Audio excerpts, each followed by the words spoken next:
सूरत में आम आदमी पार्टी का विरोध प्रदर्शन। पुणे पुलिस थाना पर विरोध प्रदर्शन। कार्यकर्ताओं ने हाथ में बैनर लेकर विरोध प्रदर्शन किया।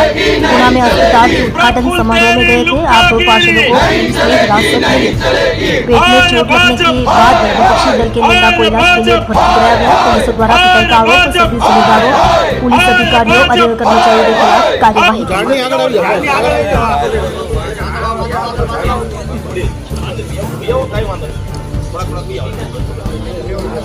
नहीं चलेगी, नहीं चलेगी भाजप तेरी गुंडागर्दी, नहीं चलेगी, नहीं चलेगी भाजप तेरी ताना आगे करती है। जब भाजप करती है पुलिस आगे करती है। जब भारत माता के वंदे मातरम लड़ेंगे। વિરોધમાં કરવા માટે આવ્યા છીએ અને એમના વિરુદ્ધમાં એફઆઈઆર નોંધવામાં આવે એવી આમ આદમી પાર્ટીની માંગ છે।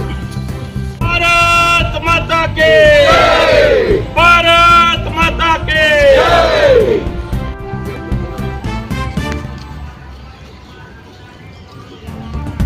भारत माता के सही नहीं चलेगी, नहीं चलेगी।